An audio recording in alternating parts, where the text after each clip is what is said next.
4. The monkeys I dreamed about, I surmise, because they were shut up in the case at the Germans. But Elena Ivanovich was a different story. I may as well say at once, I loved the lady. But I make haste, post-haste, to make a qualification. I loved her as a father, neither more nor less. I judge that because I often felt an irresistible desire to kiss her little head or her rosy cheek.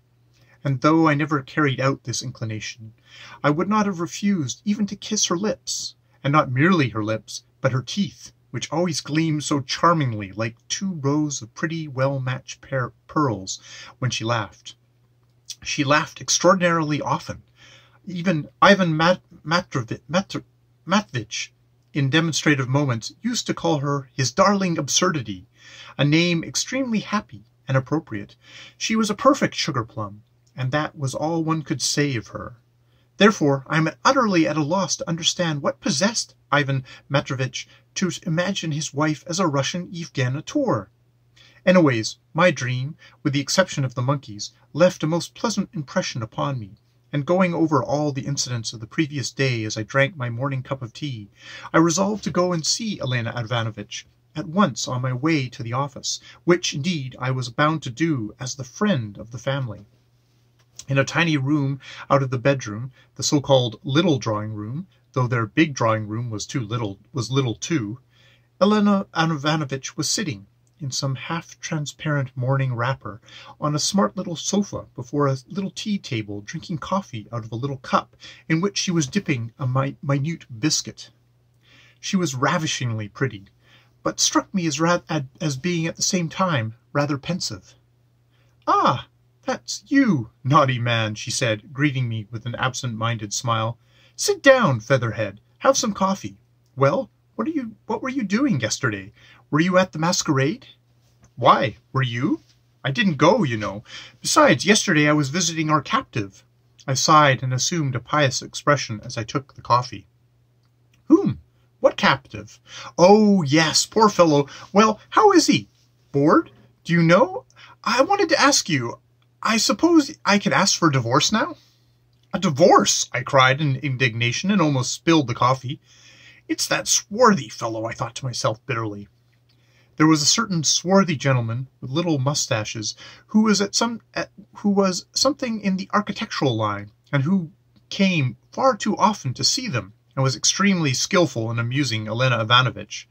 I must confess I hated him, and there was no doubt that he had succeeded in seeing Elena Ivanovich yesterday, either at the masquerade or even here, and putting all sorts of nonsense into her head. "Why," Elena Ivanovich rattled off hurriedly, as though it were a lesson she had learnt, "if he is going to stay on in that crocodile, perhaps not come back at all to his life while I sit here waiting for him here. A husband ought to live at home, but not in a crocodile." But this was an unforeseen occurrence. I was beginning in very comprehensible agitation. "Oh, no, don't talk to me. I won't listen, she cried, suddenly getting quite cross. "You are always against me, you wretch. There's no doing anything with you. You will never give me any advice. Other people tell me what I can get a divorce because Ivan Matveitch will not get his salary now." "Elena Ivanovich, is it you I hear?" I exclaimed pathetically. What villain has put such an idea into your head? And divorce on such a trivial ground as a salary is quite impossible. And poor Ivan Matveitch is, so to speak, burning with love for you, even in the bowels of the monster. What's more, he is melting away with love like a lump of sugar. Yesterday, while you were enjoying yourself at the masquerade, he was saying that he might in the last resort send for you as his lawful spouse to join him in the entrails of the monster, especially as it appears the crocodile is exceedingly roomy, not only able to accommodate 2, but even 3 persons. And then I told her all the interesting part of my conversation the night before with Ivan Matveitch. What? She cried in surprise. "You want me to get into the monster too, to be with Ivan Matveitch? What an idea! How am I to get in there, in my hat and crinoline? Heavens, what foolishness! What should I look like while I was getting into it? And very likely there would be someone there to see me. It's absurd. What should I have to eat there? And What should I do there when... Oh, my goodness, what will they think of next? And what should I have to amuse me there? You say that there's a smell of gutta percha. And what should I do if we quarreled?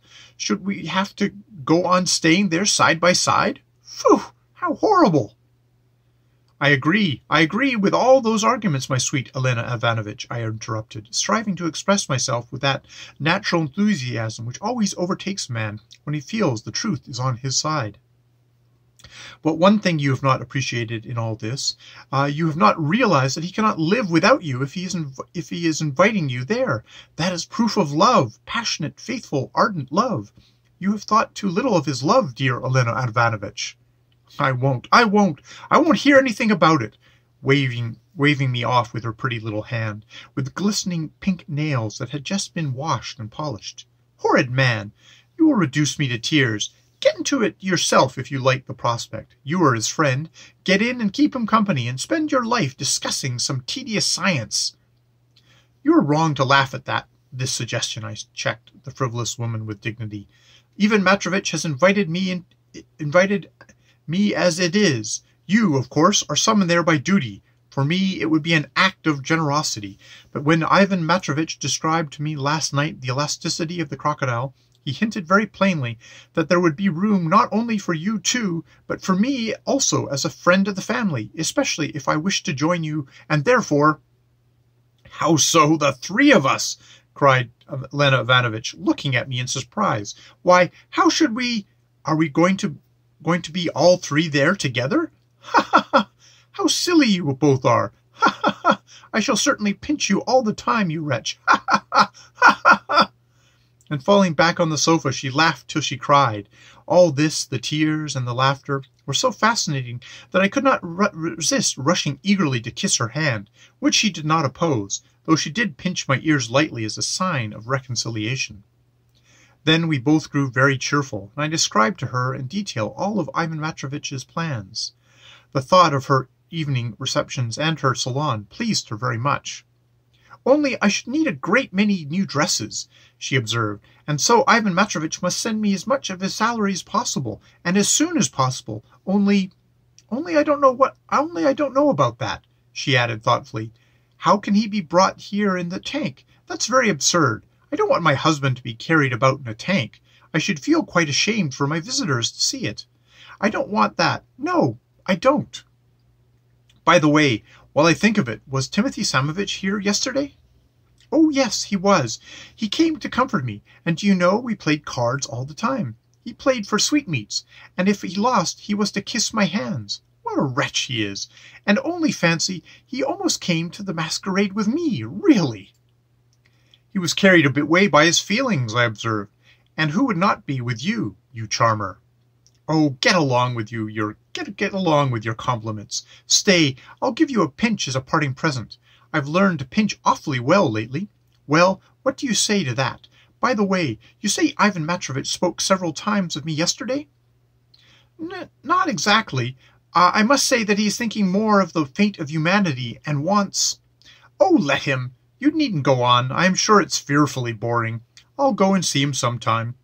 I shall certainly go tomorrow. Only not today. I've got a headache, and besides, there will be such lots of people there today. They'll say, that's his wife, and I shall feel ashamed.